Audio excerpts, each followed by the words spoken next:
Hello, Xers and interwebers. Welcome to Naive in the 90s, the podcast. On today's episode, since it is the first one, I thought it would make sense to do introductions of myself, who I am, the book I wrote, and what to expect from this podcast. I'm Emily, and I was a 70s baby, an 80s kid, and a 90s teen. Basically, Gen X or Zennial. It really matters who you are or what you think for that classification, but that's a whole other discussion for another cast, and we definitely will get into that. Okay, so after a big move a few years ago, I found, or maybe better to say, I refound my old diary and a journal from back when I turned 15, which was in May of 1992, and these journals and diaries go until March of my senior year, which was in 1995.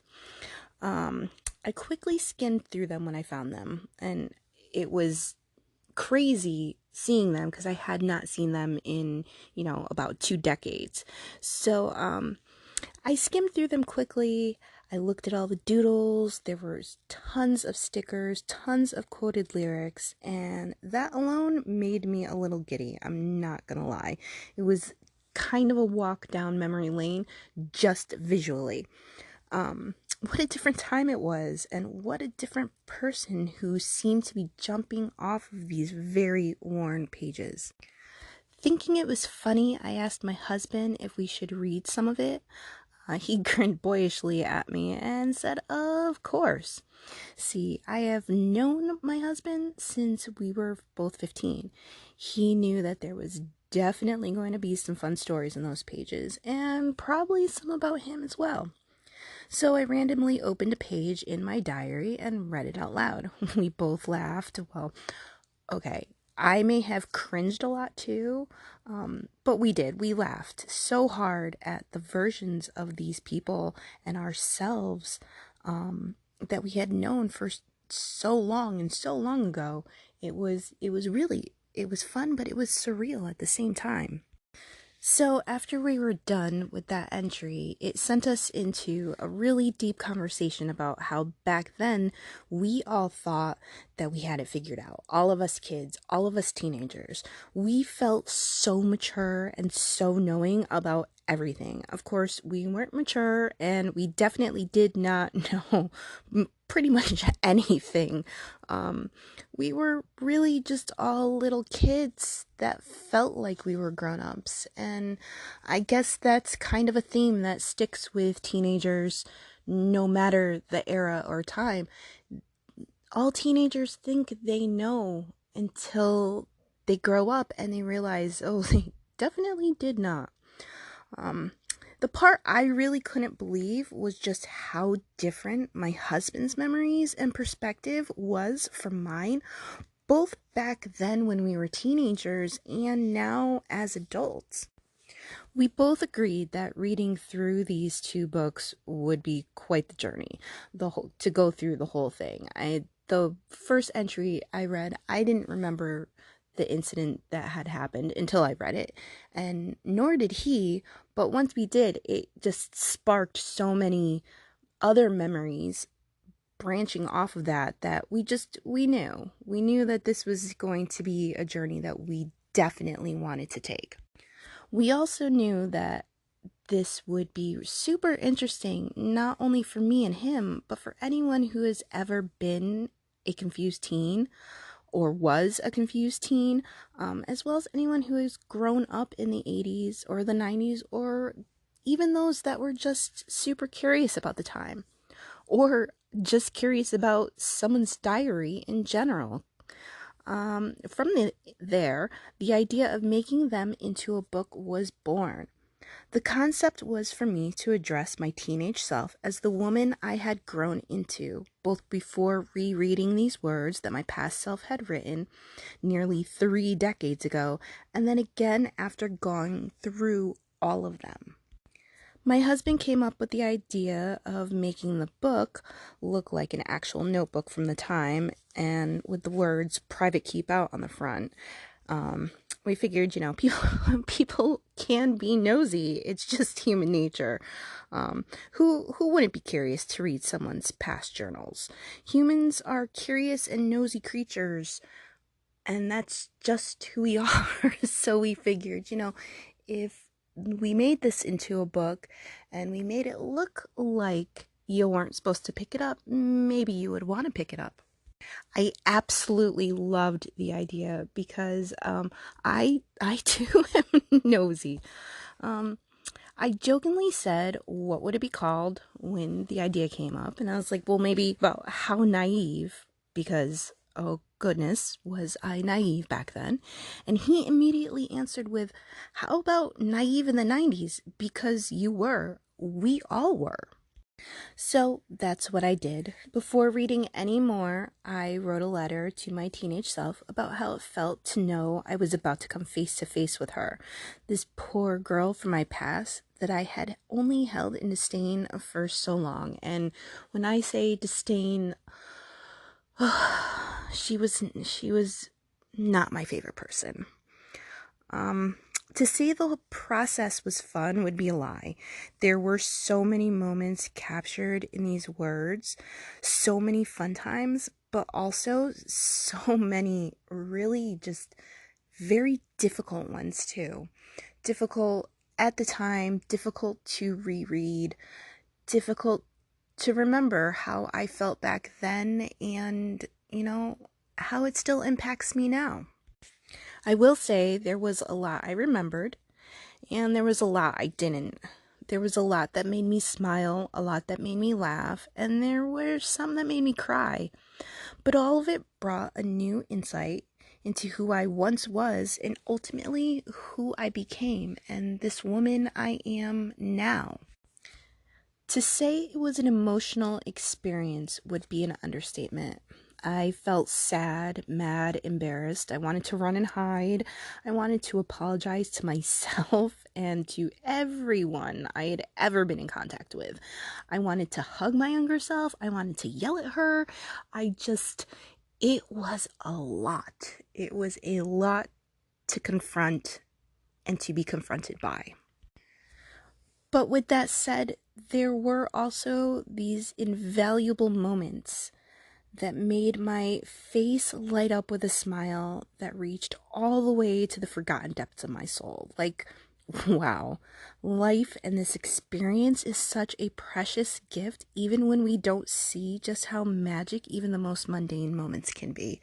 And it's so invaluable to have these moments in my life and these people who shared my life with me to be captured for all of time. I know a lot of people write in journals and diaries, and I think it's such a special thing.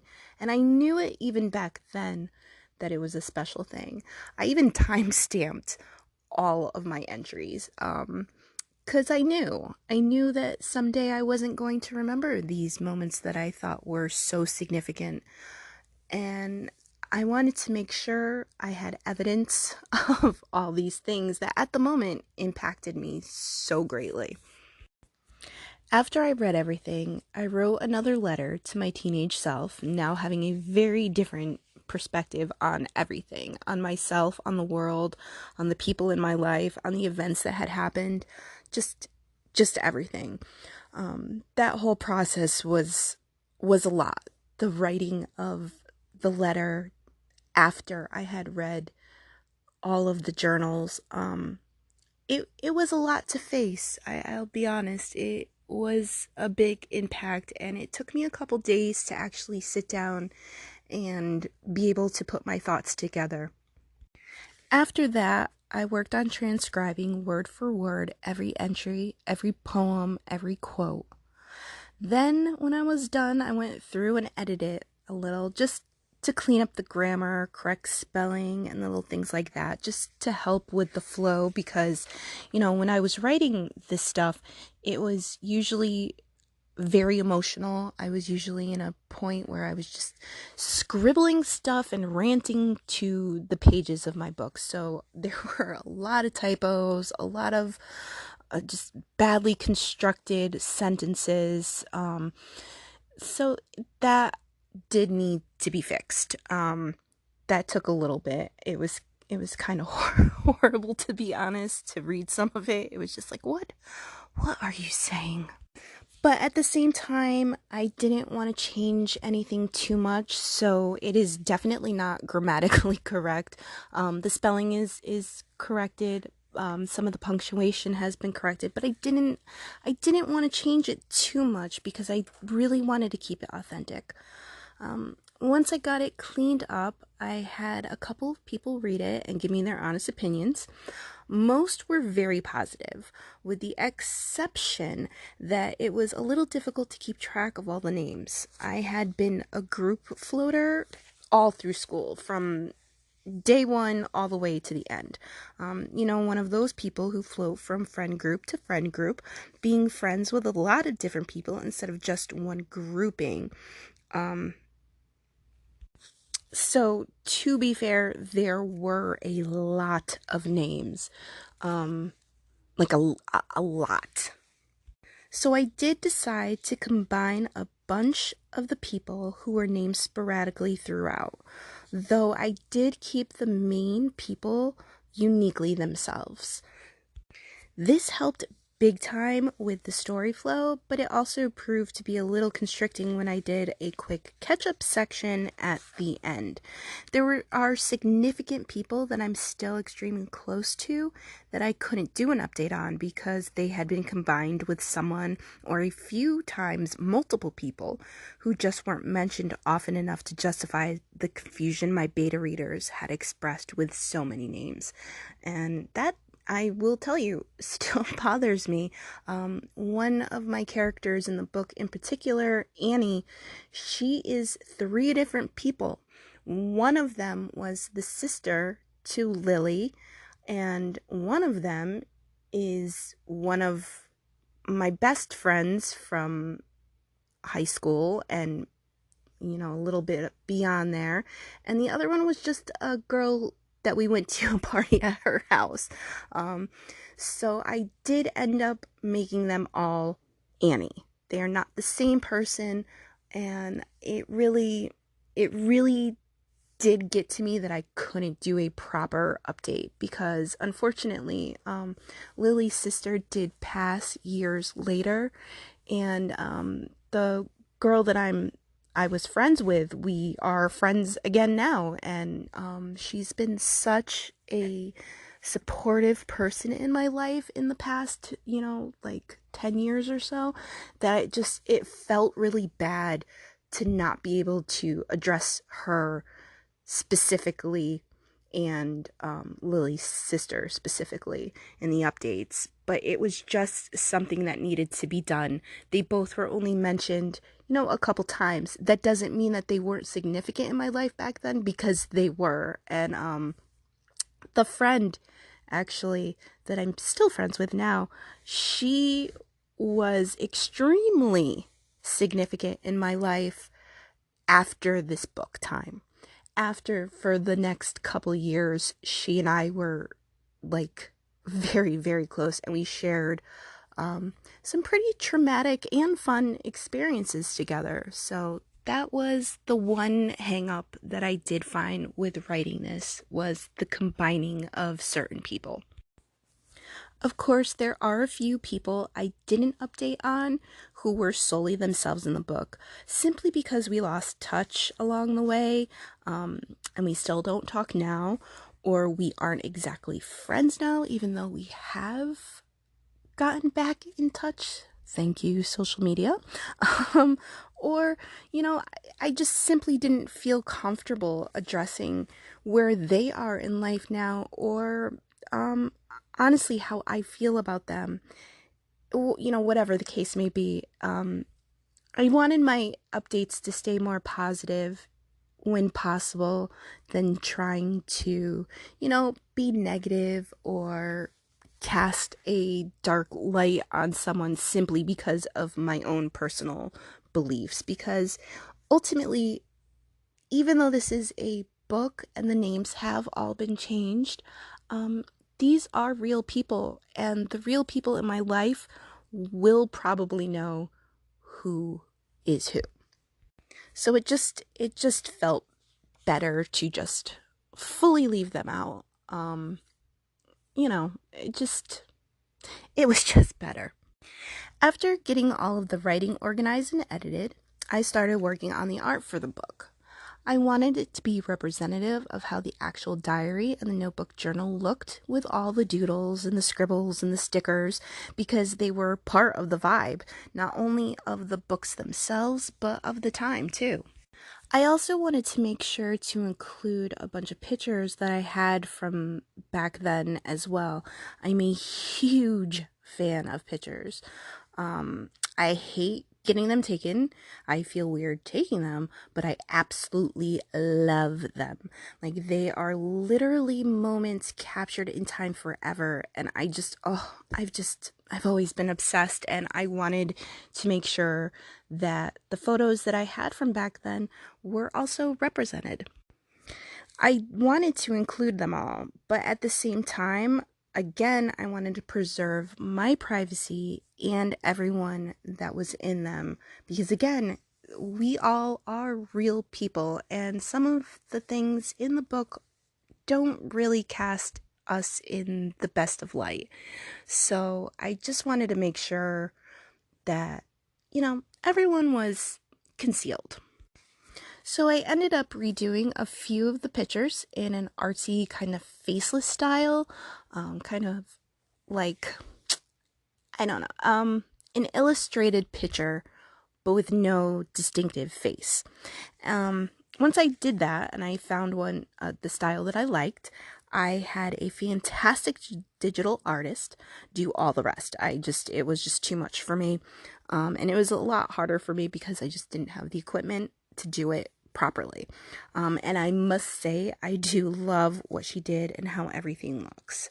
They keep the vibe, but they also, they hide who is who, but also the people that are in them, they know. After all of that, there was a lot of time I spent on editing, proofreading, formatting, looking into the different avenues for publishing. Once everything was done, I ultimately decided to go with self-publishing for many reasons. And I won't go into all of them, but the two main reasons were that I wanted to keep full creative control.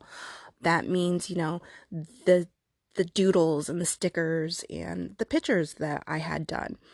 And I wanted to make sure, most importantly, that I kept full rights to my literal story. Like, this is literally my story, my growing up, and how I felt, my deepest feelings about being a teenager and the things that I experienced. And I didn't feel comfortable with letting anyone else have any sort of control over that.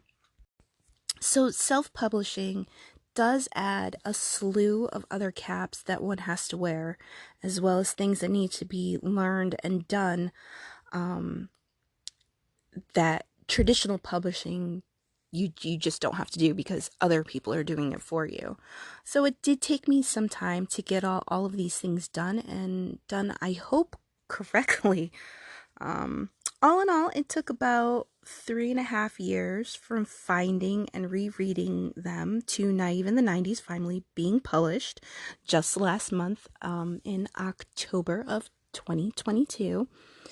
Yeah, albeit it is a self-published book, it is finally out there for whomever to find it, and, whoever the universe thinks needs it. And here we are. I wanted to do something more than the ending letter to my teenage self, because that letter, although addressed the larger themes in my life and at the time, there are a bunch of smaller and very, to me, important things that I wanted to address. I thought about doing something like an author's cut instead of a director's cut.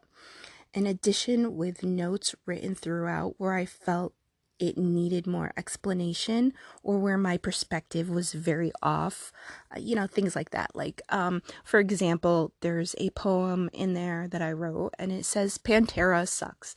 It wasn't that Pantera sucks. I don't think they do. I love them. I loved them then. I love them now. But it was that they reminded me of a certain person. And that's why it's there. And every time I read it or every time someone reads it, I feel like I need to say to someone, just so you know, I don't actually think Pantera sucks. It was this reasoning. So, stuff like that. These are the little notes that I feel like need to be added. Along with that, there was like another one that I can quickly recall that, I changed the spelling of my name. And one of the reasons was that my mother didn't want me to have a Vietnamese name. And that is also not true. Yes, at the time, that is what I thought, but that isn't actually the case. And again, that's just one of those things I wish I could make note of in the book or to anyone who has read it, but it wasn't something to be addressed in the ending letter. To the idea to design and format a whole new version of the book with the new notes written on every page, it really just seemed too daunting after this whole thing with bringing this book to life. It's too much. I'm not mentally prepared for that. So for at least now, that's gonna be on the back burner. I also thought, briefly about doing a blog, but I just didn't feel drawn to it. Actually, just thinking about it, it started making me dread the whole process. So just no, I decided that's just not going to happen. So then I thought about a podcast where not only could I get into the book and my deeper thoughts on specific areas, but I could talk about all of the nostalgic things that had to do with what I believe to be the ultimate time to be, to have grown up in. Which, of course, is not to forget it definitely had its faults because the 80s and 90s 100% had a lot wrong with it. But, it was a really good era. It was a good time. There was, even despite its faults, I still think it was one of the best times to grow up in. There's just something about having had been a child and teen in analog and now being an adult in digital that it's really special. And I thought even cooler with a podcast, I can not only talk about all of these things, but I can have guests on who have different perspectives and views. I can't wait to have some of my, I guess we'll call them characters, but I can't wait to have some of my characters on here to hear what they have to say, what their memories are, what their perspective of everything was, then and now. So for the aim for this show, for this podcast, it's not just going to be about my book or about my friends. I'm hoping that we'll be able to talk about all things 80s and 90s, the music, the food, TV shows, cartoons, magazines, pop culture, world and life events of the time. There was just so much. There's just so much. I mean, Saturday mornings, malls, the colors, pegged jeans, big hair. There's there's a lot to touch on. So my goal right now is that I'm hoping to get a new episode out every 2 weeks, but we'll have to see how that goes because I don't know what I'm doing. I'm just really figuring all this podcast stuff out as we go. Well, I think that's about it for now. I know this wasn't very exciting, but I figured I would take this opportunity and, just introduce myself, introduce my book, introduce the podcast and my goals for it before, getting too deep into anything or really into the nitty gritty of any of it. The next episode, I promise we will start diving into actual topics and something more interesting than just me babbling to myself about what this is. I promise.